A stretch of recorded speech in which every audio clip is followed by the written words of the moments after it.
stuff we get that tells us we have students with ADHD. And the student is not well served by that because they go through life thinking, I have ADHD, I have ADHD, and they're like sitting like this, chewing on their cell phone antenna while they're talking to me. And, you know, as soon as their parents leave the room, they're fine. Well, that is not about ADHD, you know.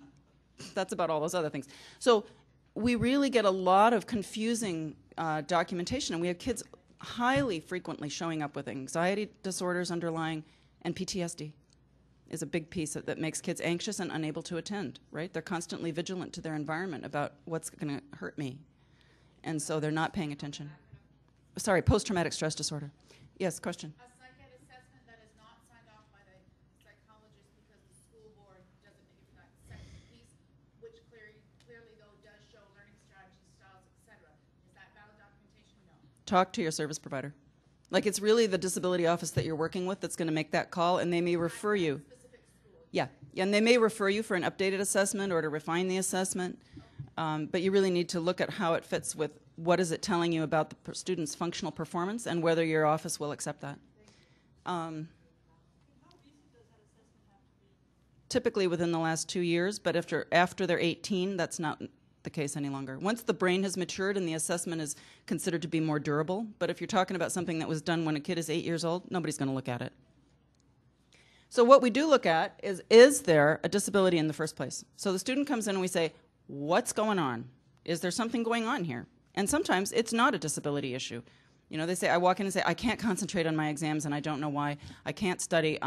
Well, what about your housemate situation? What about your family situation? What about your academic background? What's going on? And maybe it's not a disability issue. Maybe it's a counseling issue. Maybe it's a medical problem. So then we would stop at that point, refer the student to the appropriate place. But okay, so there is an issue going on. Is that posing a barrier to your participation? You may have a medical condition, for instance, that doesn't actually affect participation in the curriculum you're in at the time.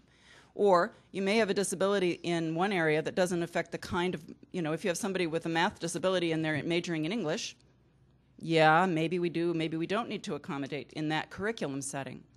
So if there still is a problem, then we go down and say, well, is the accommodation you're requesting appropriate to the disability? I've actually had students with learning disabilities who request some kind of computer program, and what they need is Kurzweil that reads to them, and what they're asking for is Dragon that they dictate into.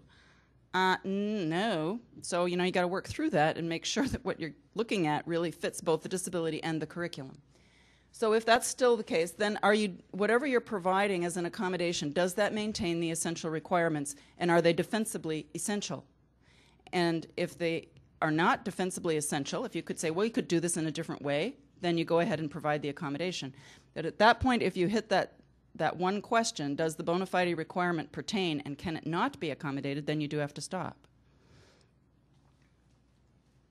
So I included this slide in spite of the advice of a friend of mine who said that this is offensive because it's labeling, but I wanted you to know what the labels in post-secondary are because we're funded by the ministry to provide this service across the province, and Ontario is one of the only provinces that has central funding for all college and university offices.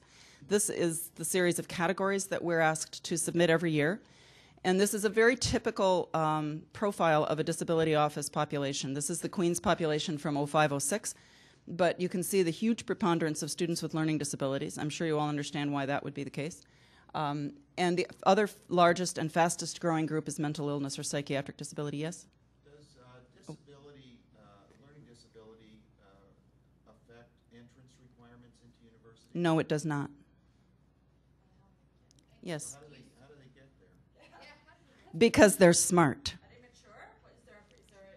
Maturity is not an admission requirement, unfortunately. No. No. Wait a second. Whoa, okay, well, the room is a-buzzing. What did I say? Okay, this fellow and the woman at the back was actually first, and then I'll come over to Gary. The Peel Board doesn't recognize ADHD as a learning disability. Why does the university recognize it? So. Because the diagnosis is not dictated by the government. That's why. Does that make sense? I'm not subject to any, as a disability service provider, I'm not subject to any government the point. Okay?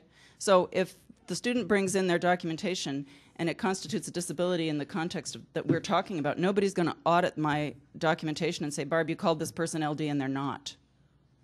Okay, that resides in the disability office. That's what the offices are for, is to make that call. Because then what the secondary school is saying is that we don't recognize ADHD, but ADHD kids are still getting through to university. Of course. All of a sudden they get to university and they get accommodations.